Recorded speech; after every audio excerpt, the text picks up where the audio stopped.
ڈالروں کی اب یلغار. اب یہاں پر امریکی سرمایہ اور ڈالر چاہے مشرق سے آئے چاہے مغرب سے آئے وہ یہودیوں کا اعلی کار ہے. آپ نے اگر $1 نوٹ کا اگر کبھی نقشہ دیکھا ہو، اس کے اوپر جو سگنیا بنا ہوا ہے، جو نشان ہے، وہ کیا ہے؟ پیرامڈ، احرام مصر. یہ کن کے لیے اہمیت رکھتے ہیں؟ ہزارہا یہودیوں کا خون اور ان کی ہڈیاں ان پیرامڈز کے تلے دبی ہوئی. جب یہ احرام بنائے گئے تھے، یہ یہودی وہاں غلامی کے دور میں تھے، بیگار ان سے لی جا رہی تھی. بڑے بڑے پتھر جب گرتے تھے تو پسنے والے یہودی ہوتے تھے. یہ ان کی اپنی جیسے ہولوکاسٹ، جیسے انہوں نے اس کو اپنا سمبل بنایا ہوا ہے، اسی طریقے سے پیرامڈ، مصر کا پیرامڈ، یہ گویا کہ ان کے اس زوال کا ایک نشان ہے. اور اس پر ایک آنکھ بنی ہوئی ہے، ایک آنکھ، کان دجال کی آنکھ، وہ دیکھ رہی ہے. عجیب ہے یہ سمبل. نیچے لکھا ہوا ہے نووس آرڈو سکلورم، اور یہ در حقیقت 1776 جو نیچے لکھا ہوا ہے وہ رومن حروف کے اندر یہ 1776 ہے، جو میں بتا چکا ہوں آرڈر آف الومناٹی وساپ نے قائم کیا تھا.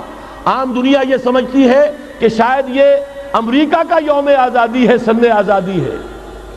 1 مئی اس آرڈر آف الومناٹی کی تاسیس 1 مئی کو ہوئی ہے. یہ 1 مئی جو منایا جاتا ہے، دھوکہ یہ دیا گیا ہے کہ یہ شکاگو کے جو مزدور ہیں ان کی یادگار ہے. حقیقت میں یہ 1 مئی اور 1776 آرڈر آف دی الومناٹی کی تاسیس کی تاریخ ہے. ڈالر میرے اس دیش کو ناپاک نہ کرنا.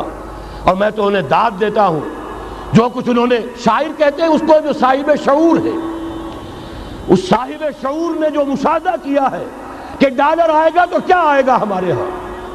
میری تو فکر کے اندر رچ بس گیا ہے.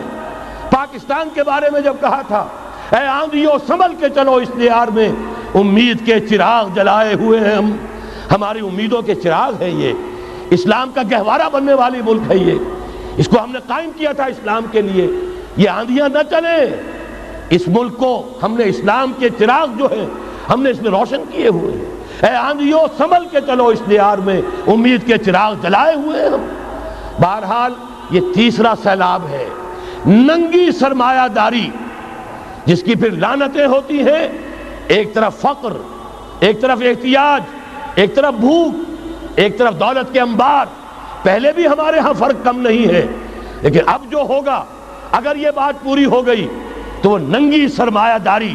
اور سرمایہ داری ہی در حقیقت یہود کا سب سے بڑا ہتھ کنڈا ہے. یہ بینکنگ کا نظام، یہ سارا کا سارا سودی نظام، یہ IMF، یہ ورلڈ بینک، یہی تو ان کے سب سے بڑے ادارے ہیں. تو واقعہ یہ ہے کہ 3 طرف سے ہم پر حملہ ہو رہا ہے. اور یہ سود کے بارے میں کیا کہا تھا اقبال نے؟ از ربا آخر چمی زائد فتن. اس سود کے ام الخبائث کے پیٹ سے سوائے فتنوں کے اور کیا برآمد ہو سکتا ہے؟